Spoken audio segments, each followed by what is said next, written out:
Alright, this is a Galactic Federation update. It kind of all goes together, and they're saying that it's time sensitive, which I get kind of pissy with them about because for them time is very different. So I don't love to record these messages, but they're saying just to do it. Here we go.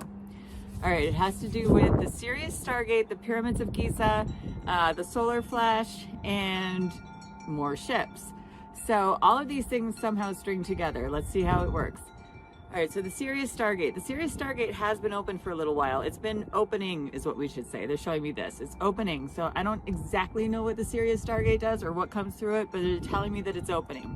And the opening will be complete at the end of the solar flash. Now, the Pyramids of Giza, if you've been following the news, what they want to say is that you've noticed that there are structures underneath the Pyramids of Giza.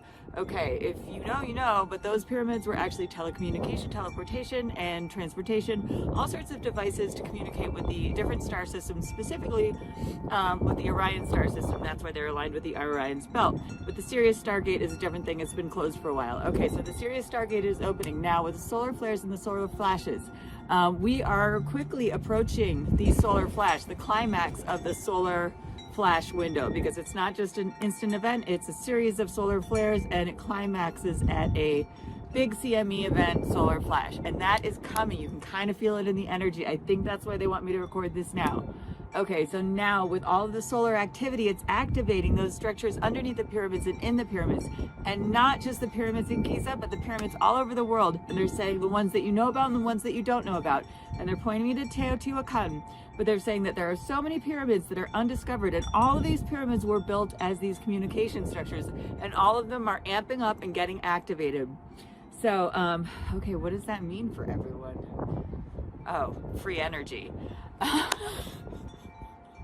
Yeah, the whole thing with Egypt and the Giza pyramids and all the other pyramids that are being activated is we're going to have access to free energy. But the big thing that they want me to talk about, which I don't like talking about, but I'm going to talk about it anyway, is that more drones are dropping in. And when I say drones, they actually want me to use the word drones this time, because the drones that they've dropped in the first time are in fact drones. Those are unmanned craft, but they are run by AI. So they are sentient AI life forms. Those ships, little drones, whatever, they are alive. Now they want you to start looking up in the sky, because their ships, like the bigger ships, are closer than ever.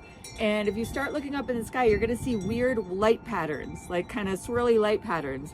And those are different than the drones that came in before. Yes, there will be more of those AI sentient drones dropping in, but there are also giant ships. Now, most of us can't see them. Some people can if they're on a high enough frequency, and these include like young children who haven't been beaten down by the Matrix, and those of us who, not me, but I'm not that ascended, but those people, humans who are ascended to a frequency in which they can actually see through the cloaking tech. Okay, but there's going to be more of that. Look up at the sky. They didn't send in as many drones. They had to gauge, this is what they're saying, they had to gauge our readiness to understand like whether or not UFOs are real. And apparently what they're saying to me right now is enough of the human population is open to disclosure, open to aliens, open to et cetera, et cetera, et cetera, that they are going to be dropping in more ships. And that's why the bigger ships, which are closer to our world than ever, are appearing in our skies. I know that was super fast channeling, but I wanted to cover all those topics. That is your Galactic Federation update for today.